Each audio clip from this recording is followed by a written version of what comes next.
Hello दोस्तों, welcome to my channel Gyani Ashish. I hope you are doing well. मेरा नाम आशीष तिवारी है और आज मैं बात करने जा रहा हूँ कि म्यूचुअल फंड क्या होता है और ये कैसे वर्क करता है, ये कितने टाइप के होते हैं। तो सबसे पहले हम लोग बात करने जा रहे हैं कि म्यूचुअल फंड क्या होते हैं। म्यूचुअल फंड एक तरीका है शेयर मार्केट या फिर इससे रिलेटेड इंस्ट्रूमेंट्स में इन्वेस्ट करने का। म्यूचुअल फंड जैसा कि इसका नाम है म्यूचुअल, दैट मीन्स कि वो आपसी साझेदारी, हम जैसे छोटे छोटे लोगों से पैसा लेकर के कि बहुत सारे लोगों का थोड़ा थोड़ा पैसा इकट्ठा कर करके ये शेयर मार्केट या फिर इससे रिलेटेड इंस्ट्रूमेंट्स में लगाते हैं। म्यूचुअल फंड में एक कंपनीज होती हैं जैसे कि म्यूचुअल फंड एजेंसीज, जिनको हम लोग एएमसी के नाम से जानते हैं, एसेट मैनेजमेंट कंपनीज, जो कि हम जैसे लोगों से थोड़ा थोड़ा पैसा इकट्ठा कर करके वो एक बड़ा कॉर्पस क्रिएट करते हैं जो कि करोड़ों रुपए का होता है, और उस कॉर्पस को, उस पैसे को वो लोग शेयर मार्केट या फिर बताई गई चुनी गई स्कीम के अकॉर्डिंग इन्वेस्ट करते हैं। अब वो स्कीम कई तरीके की हो सकती हैं, वो डिपेंड करेगा कि आपने कौन सी स्कीम, किस तरह की स्कीम में लगाने का निश्चय किया हुआ है। तो म्यूचुअल फंड एक इनडायरेक्ट वे है to invest in share market, और ये सेफ भी होता है। सेफ इन द सेंस कि शेयर मार्केट में अगर आप डायरेक्ट शेयर परचेज करने जाएंगे तो उसके लिए आपको शेयर मार्केट का एक अच्छा खासा नॉलेज होना चाहिए। आपको हर एक शेयर या फिर कंपनी के बारे में रिसर्च करनी पड़ेगी, तब जाके आप उन शेयर्स को खरीद पाएंगे। अदरवाइज अगर आपने ऐसे ही शेयर खरीदना स्टार्ट किया directly from the share market, तो क्या होगा कि आपको लॉस हो जाएगा। अगर आप यहीं पर डायरेक्टली शेयर मार्केट में इन्वेस्ट ना करके म्यूचुअल फंड के थ्रू शेयर मार्केट में इन्वेस्ट करते हैं तो आपको भले ही एक बड़ा प्रॉफिट ना क्रिएट हो, लेकिन आपको लॉस भी होने से वो बचाएगा। क्यों? क्योंकि म्यूचुअल फंड कंपनीज या फिर एएमसी में कुछ ऐसे एक्सपर्ट लोगों द्वारा रन किया जाता है जो कि थोड़ा थोड़ा पैसा हम जैसे लोगों से इकट्ठा कर करके डिफरेंट वैरायटी ऑफ कंपनीज में के शेयर परचेज करते हैं, क्योंकि उनके पास इतना सारा पैसा होता है कि वो जितनी चाहे उतनी कंपनीज के शेयर परचेज कर सकते हैं। और हाँ, म्यूचुअल फंड कंपनीज के जो मैनेजर होता है उसके पास कंपनी के अंदर तक की इंफॉर्मेशन होती है, जो कि हम लोग को के लिए पॉसिबल नहीं है कि हम लोग कंपनी के अंदर की इंफॉर्मेशन निकाल सके। लेकिन अगर वहीं पर अगर एएमसी म्यूचुअल फंड का मैनेजर चाहे तो वो कंपनी से के अंदर की इंफॉर्मेशन तक निकलवा सकता है। मैनेजर्स पूरी रिसर्च करके रखते हैं अबाउट द कंपनी कि उसका फ्यूचर ग्रोथ कैसी है, प्रेजेंट में कैसा है और इन पास्ट उसने कैसा परफॉर्मेंस दिया है। उसके बेसिस पे वो अपना पैसा इन्वेस्ट करते हैं और सही समय आने पर उससे एग्जिट भी ले लेते हैं, जो कि हम लोग को नहीं पता चल पाता कि कब एग्जिट लेना है और कब एंट्री करनी है इन द शेयर्स। तो इसलिए सबसे अच्छा होता है कि आप म्यूचुअल फंड के थ्रू जाएं। हो सकता है आपको शेयर मार्केट में 20% के रिटर्न मिले फ्रॉम दीज शेयर्स, और वही रिटर्न आपको म्यूचुअल फंड से 15% टू 17% मिले। लेकिन यहाँ पर सबसे बड़ी चीज़ आपको ध्यान रखना है कि म्यूचुअल फंड से आपको लॉस के चांसेस मिनिमाइज हो जाते हैं। क्यों? क्योंकि ये डाइवर्सिफाइड वे से करीब 30 से 40 कंपनीज या फिर वैरायटी ऑफ इंस्ट्रूमेंट्स में अपना पैसा लगा के रखते हैं। कुछ एग्जाम्पल्स हैं जैसे कि SBI, ICICI, axis mutual fund company, HDFC, Kotak Mahindra, Reliance etcetera. Mutual fund different category में इन्वेस्ट करता है, जैसे कि इक्विटी शेयर मार्केट, डेब्ट share market, hybrid funds, index funds, liquid funds etcetera. अभी मैं यहाँ पर एक एक करके डिस्कस करता हूँ कि इक्विटी म्यूचुअल फंड्स कौन से होते हैं। इक्विटी म्यूचुअल फंड्स वो होते हैं जो कि डायरेक्टली शेयर मार्केट से शेयर कंपनीज के शेयर परचेज करते हैं। For example ICICI blue chip direct growth fund. Equity mutual fund 3 category में डिवाइड होते हैं, जो टॉप की 1 to 100, दैट मीन्स कि अपने मार्केट कैपिटल के अकॉर्डिंग सेबी ने सभी कंपनीज को रैंक किया हुआ है। जो उस रैंक में, दैट मीन्स अपने मार्केट कैपिटलाइजेशन के रैंक में जो 1 to 100 कंपनीज आती हैं उनको हम लोग लार्ज कैप बोलते हैं। सिमिलरली जो 100 के ऊपर, दैट मीन्स 101 से लेकर के 250 तक जितनी भी कंपनीज होती हैं उनको हम लोग मिड कैप कंपनीज बोलते हैं। और जो 250 के ऊपर अब जितनी भी कंपनीज होती हैं उन सारी कंपनीज को हम लोग स्मॉल कैप बोलते हैं। ये कैटेगराइजेशन है अकॉर्डिंग टू सेबी, जिसने कि मार्केट कैपिटलाइजेशन, दैट मीन्स कि उस कंपनी का शेयर की वैल्यू कितनी है, टोटल शेयर की value at this year, at this financial year, उसके अकॉर्डिंग सेबी उनका कैटेगराइजेशन करता है। तो उसके बेसिस पे हम लोग 3 कैटेगरी में डिवाइड करते हैं, large, mid and small cap. अभी यहाँ पर कुछ म्यूचुअल फंड होते हैं जो कि स्पेशली लार्ज कैप में इन्वेस्ट करते हैं, कुछ मिड कैप में इन्वेस्ट करते हैं, कुछ जो है वो स्मॉल कैप में इन्वेस्ट करते हैं, और कुछ म्यूचुअल फंड कंपनीज ऐसी होती हैं जो कि इन तीनों कैटेगरीज में इन्वेस्ट करती हैं, जिनको हम लोग फ्लेक्सी कैप म्यूचुअल फंड बोलते हैं। डेब्ट, जैसे कि इसका नाम है कि ये म्यूचुअल फंड ऐसे होते हैं जो कि अपना पैसा किसी को उधार देते हैं। अब यहाँ पर किसी का मतलब है कि गवर्नमेंट ऑफ इंडिया या फिर कॉर्पोरेट्स।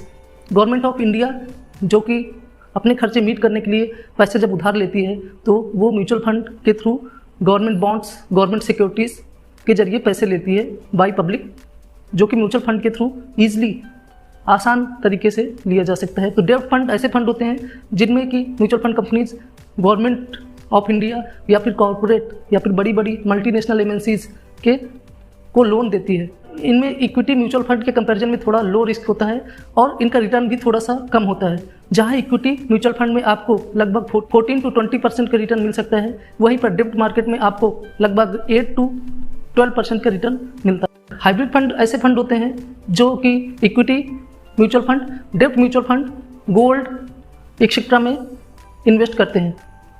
हाइब्रिड का जैसा कि नाम है इसका कि ये सभी का एक मिक्सचर होता है और इसमें एज कम्पेयर टू डेब्ट और इक्विटी थोड़ा लो रिस्क होता है, तो इसलिए इनको हम लोग हाइब्रिड कैटेगरी बोलते हैं। इनके अलावा जो एक कैटेगरी और आती है वो है इंडेक्स फंड। जैसे कि आपको पता होगा कि निफ्टी 50 और सेंसेक्स में जो कंपनीज लिस्टेड हैं, निफ्टी 50 में टॉप 50 कंपनीज और सेंसेक्स में 30 कंपनीज जो लिस्टेड हैं, उनसे रिलेटेड इंडेक्स फंड भी बनाए जाते हैं जिनमें कि आप डायरेक्टली इन्वेस्ट कर सकते हैं, जो कि अकॉर्डिंग टू निफ्टी 50 अपना रिटर्न देते हैं। इनके अलावा कुछ लिक्विड फंड्स भी होते हैं। Liquid fund in the sense कि वो ऐसी इस चीज़ के लिए बनाए गए हैं कि अगर आप आज इन्वेस्ट करते हैं और आपको कल ज़रूरत है तो वो आपको पैसा कल निकाल के दे देंगे। जबकि बाकी जो कैटेगरी मैंने डिस्कस की इक्विटी से mutual fund, equity mutual fund आपको लॉन्ग टर्म के लिए इन्वेस्ट कराता है, जबकि लिक्विड म्यूचुअल फंड ऐसा होता है जिसमें कि आप जब चाहे तब आप अपना पैसा निकाल सकते हैं और उसमें लॉस के थोड़ा सा कम चांस होते हैं। आपको हो सकता है रिटर्न कम मिले, 5 to 6% का रिटर्न मिले, लेकिन आपको जब पैसे की ज़रूरत होगी आपको तब निकाल के मिल जाएगा। इसके अलावा भी हम लोग कुछ कैटेगराइजेशन और करते हैं, जैसे सेक्टोरियल फंड जो कि सेक्टर बेस्ड, दैट मीन्स जैसे कि आईटी सेक्टर है, फार्मा सेक्टर है, सीमेंट सेक्टर है, मेटल सेक्टर है, बैंक सेक्टर है, फाइनेंस सेक्टर है, एक्सेट्रा। ये सारे सेक्टर बेसिस पे भी हमारे पास कुछ म्यूचुअल फंड स्कीम्स रहती हैं। इनके अलावा इंटरनेशनल फंड भी इसी सेक्टोरियल बेसिस पे आते हैं। इंटरनेशनल फंड की ऐसे म्यूचुअल फंड जो कि international, that means US, China या फिर बड़ी बड़ी कंपनीज में अपना पैसा लगाते हैं, जैसे एप्पल हो गया, अमेजॉन हो गया, गूगल हो गया, फेसबुक हो गया, एक्सेट्रा। इस तरह की कंपनीज में पैसा लगाते हैं तो उनको हम लोग इंटरनेशनल म्यूचुअल फंड बोलते हैं। हम लोग म्यूचुअल फंड में दो तरीके से इन्वेस्ट कर सकते हैं। पहला तरीका है सिस्टमेटिक इन्वेस्टमेंट प्लान, सिप, जिसमें कि आप पर मंथ लिमिट सेट कर देते हैं कि मेरा 1000 रुपये या फिर 5000 रुपये पर मंथ बैंक से डिडक्ट होकर के पर्टिकुलर डेट पे वो आपका पैसा म्यूचुअल फंड कंपनी में इन्वेस्ट हो जाता है, जिसको हम लोग बोलते हैं सिस्टमेटिक इन्वेस्टमेंट प्लान। दूसरा तरीका होता है लमसम। लमसम एक ऐसा तरीका है जिससे कि आप एक मुश्त काफ़ी सारा पैसा 5000, 10,000, 20,000 ऐसा पैसा एक साथ म्यूचुअल फंड में लगा देते हैं। दोनों के अपने प्रोज हैं, अपने कॉन्स हैं। अगर आप लो इनकम कैटेगरी में हैं तो मैं आपको सजेस्ट करूंगा कि आप सिस्टमेटिक इन्वेस्टमेंट प्लान के थ्रू जाएं।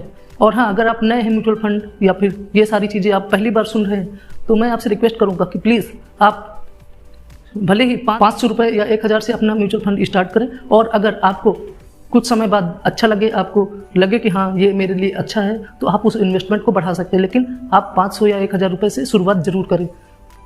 बाद में आपको अगर वो अच्छा रिटर्न दे रहा है परसेंटेज वाइज, या फिर आपको अच्छा लगे कि हाँ ये म्यूचुअल फंड एक अच्छी चीज़ है, तो आप उस पर फर्दर आके इन्वेस्ट कर सकते हैं।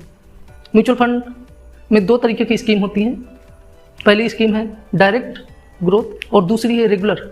डायरेक्ट ग्रोथ में क्या होता है कि एक्सपेंस रेशियो थोड़ा कम लगता है। अभी एक्सपेंस रेशियो क्या होता है ये मैं अभी आगे डिस्कस करने वाला हूँ। डायरेक्ट ग्रोथ में अगर फॉर एग्जांपल हम लोग टाटा म्यूचुअल फंड का बात करें, जिसका कि डायरेक्ट अगर म्यूचुअल फंड हम परचेज करते हैं, दैट मीन्स ऐसी scheme Tata digital India direct growth mutual fund, तो उसका एक्सपेंस रेशियो है ओनली 0.57%। यहीं पर अगर हम उसका रेगुलर प्लान परचेज करते हैं तो उसका एक्सपेंस रेशियो है 1.7% से भी ज़्यादा। अब ये आप बोलेंगे ये एक्सपेंस रेशियो क्या होता है, तो एक्सपेंस रेशियो एक ऐसी चीज़ है जो कि म्यूचुअल फंड कंपनी आपको आपके पैसा को मैनेज करने के बदले में आपसे कुछ खर्च ले रहे हैं। दैट मीन्स वो उनका फीस है। देखिए एमसी जो होते हैं वो म्यूचुअल फंड कंपनीज चलाते हैं, और उस जो हम लोग थोड़ा थोड़ा पैसा इन्वेस्ट करते हैं उसको मैनेज करते हैं। उस मैनेज करने के लिए वो कुछ थोड़ी सी फीस लेते हैं, जिसको हम लोग एक्सपेंस रेशियो बोलते हैं। जो कि डायरेक्ट अगर आप इन्वेस्ट करते हैं डायरेक्ट फंड में तो आपको कम लगेगा, जबकि रेगुलर फंड में आप इन्वेस्ट करते हैं तो उसी में एक्सपेंस रेशियो आपका ज़्यादा लगेगा। तो मैं आपको सजेस्ट करूँगा कि आप हमेशा डायरेक्ट फंड में ही इन्वेस्ट करें। रेगुलर फंड में आपको इन्वेस्ट नहीं करना है। रेगुलर फंड्स में एक्सपेंस रेशियो ज़्यादा होने का कारण केवल एक ही है कि ये कुछ पैसा कमीशन के रूप में एजेंट्स के पास जाता है जो कि आपका म्यूचुअल फंड स्टार्ट कराता है। तो आपको एजेंट से बचना है और हमेशा डायरेक्ट ग्रोथ फंड में ही अप्लाई करना है। ये था ऑल अबाउट म्यूचुअल फंड। अगर आप और जानकारी चाहते हैं तो please subscribe my channel Gyani आशीष। इस तरह के और वीडियोज़ आपको मिलते रहेंगे। और हाँ, अगर आप इस चैनल पर नए हैं तो please like, share and subscribe my channel Gyani Ashish. Thank you.